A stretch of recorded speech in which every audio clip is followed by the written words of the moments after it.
திருமண தடைக்கான தோஷ விதிகள். திருமணம் என்பது 1000 காலத்து பயிர். சொர்க்கத்தில் திருமணம் நிச்சயிக்கப்படுகிறது. கடவுள் அமைத்த மேடை.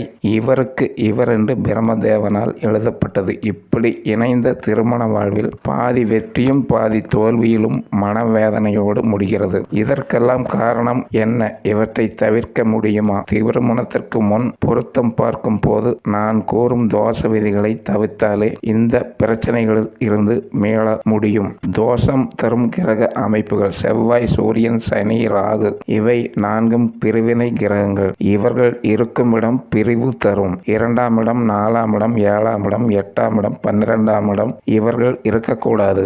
லக்னத்துக்கு 2ஆம் இடம் சனி இருந்தாலோ அல்லது 2ஆம் இடத்தை சனி பார்த்தாலோ திருமண வாழ்வு பாதிக்கும். செவ்வாய் சந்திரன் உடன் சுக்கிரன் உடனோ 7ஆம் இடத்தில் நிற்க தோஷம் தரும். சூரியன் ஒருவர் ஜாதகத்தில் 7ஆம் இடம் நீச்சம் அடைந்தால் திருமண தடை ஏற்படுத்தும். கடும் முயற்சிக்கு பின் நடந்தாலும் பிரிவினை தந்துவிடும். சூரியன் லக்னத்துக்கு சூரியன் 2ஆம் இடத்திலோ 7ஆம் இடத்திலோ இருந்தால் களத்திர தோஷம். பெண் ஜாதகத்தில் 8ஆம் இடம் இருக்க மாங்கல்ய தோஷம். குடும்பஸ்தானமாக லக்னத்துக்கு 2ஆம் இடத்தில் ஒரு உச்சகிரகம் இருந்தாலும் 2 தாரங்கள் ஏற்படும். லக்னத்துக்கு 7ஆம் இட அதிபதி 7ஆம் இடத்துக்கு 8ஆம் இடமான 2ஆம் இட குடும்பஸ்தானத்துக்கு வந்தால் 2 தாரம் ஏற்படும். லக்னத்துக்கு 2ஆம் இடமான குடும்பஸ்தானத்தில் ஒரு நீச்ச கிரகம் இருந்தாலோ அல்லது 2ஆம் அதிபதி நீச்சம் பெற்றிருந்தாலோ 2 தாரங்கள் ஏற்படும். லக்னத்துக்கு குடும்பஸ்தானமாகிய 2ஆம் இடத்தில் சுபகிரகமும் பாபகிரகமும் சேர்ந்து இருந்தாலும்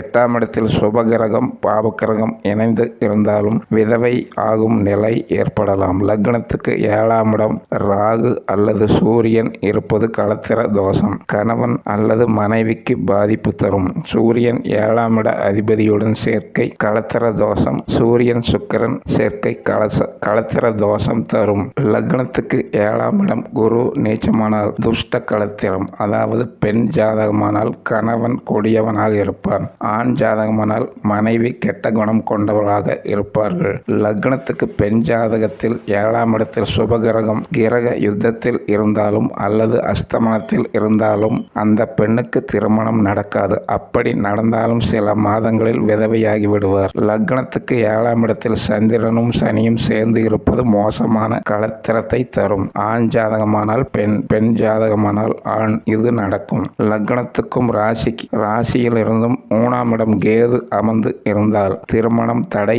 ஏற்படும். நடந்தாலும் விவாக ரத்தாகும். லக்னத்துக்கு 7ஆம் இடம் செவ்வாய் சர்ப கிரகங்களுடன் சேர்ந்து இருந்தால் களத்திர நாசம். அதாவது ஆண் ஜாதகமானால் மனைவி பிரிந்து விடுவார். பெண் ஜாதகமானால் கணவர் பிரிவு இவை நடக்கும். இது 5 டிகிரி நெருக்கத்தில் இருக்க பிரிவு தவிர்க்க முடியாது. செவ்வாய் தச காலங்களில் இது நடக்கும். செவ்வாய் மரணம் தராது, குறைகளை மாத்திரம் ஏற்படுத்துவார். செவ்வாய் சனி கடகராசியில் இருக்க அது 7ஆம் இடமானால் மிக நல்ல பலன் தரும். மனவாழ்வு நல்லபடி அமையும். செவ்வாய் பகை வீடுகளில் கெடுபலன்கள் தருவார். ஆட்சி உச்சம் நட்பு வீடுகளில் நன்மையே தருவார். தனுசு லக்னக்காரர்களுக்கு சூரியனால் தோஷம் இல்லை. குரு பார்வை தோஷம் தராது. சந்திரனுடன் ராகு அல்லது சந்திரனுக்கு 12ஆம் இடம் ராகு இருக்க திருமண தடையை தரும். இவை ஒரு 5 டிகிரி வித்தியாசத்தில் இருக்க இது நடைபெறும். லக்னத்துக்கு 7ஆம் இட அதிபதி 8ஆம் இடத்திலோ 8ஆம் இட அதிபதி 7ஆம் இடத்தில் இருந்தாலும் அல்லது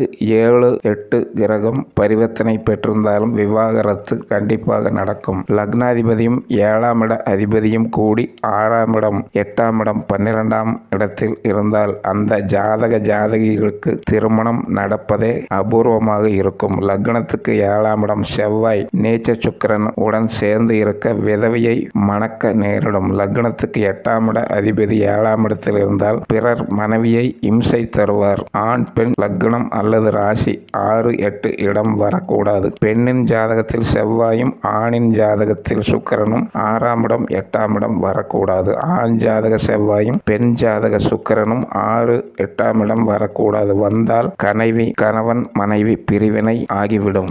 லக்னத்துக்கு 7ஆம் இடம் சந்திரன் சுக்கிரன் அல்லது சனி செவ்வாய் சேர்க்கை இருக்க மனைவியே அமையாது. அப்படி அமைந்தாலும் புத்திர பாக்கியம் இருக்காது. லக்னத்துக்கு 7ஆம் இட அதிபதியும் 11ஆம் இட அதிபதியும் கூடினாலும் அல்லது ஒருவர் பார்த்தாலும் ஆட்சி பலம் பெற்று திரிகோண ஸ்தானங்களில் இருந்தால் கண்டிப்பாக இளையதாரம் ஏற்படும். ஆண் பெண் ஜாதகங்களில் கடக லக்னம் சிம்ம லக்னம் ஆகி அதை சனி பார்த்தால் இவர்கள் வாழ்க்கையில் துக்கம் ஏமாற்றம் இவற்றை தரும். லக்னத்துக்கு ஆண் பெண் ஜாதகத்தில் 7ஆம் இடம் சந்திரன் சனி சேர்க்கை புனர்பூ தோஷம் தரும். குடும்ப வாழ்க்கையில் குழப்பம் பிரச்சனை நிம்மதியின்மை அதிகமாக இருக்கும். லக்னத்துக்கு 7ஆம் இட அதிபதி 12ஆம் இடத்திலோ 12ஆம் அதிபதி 7ஆம் இடத்திலோ பரிவர்த்தனை ஆனாலும் விவாகரத்து நடக்கும், பிரிந்து வாழ்வார்கள். லக்னத்துக்கு 7ஆம் இட அதிபதி தன் வீட்டுக்கு 8ஆம் இடம் மறைந்து அந்த கிரகத்துடன் சுக்கிரனும் சேர்ந்து இருக்க திருமண தடை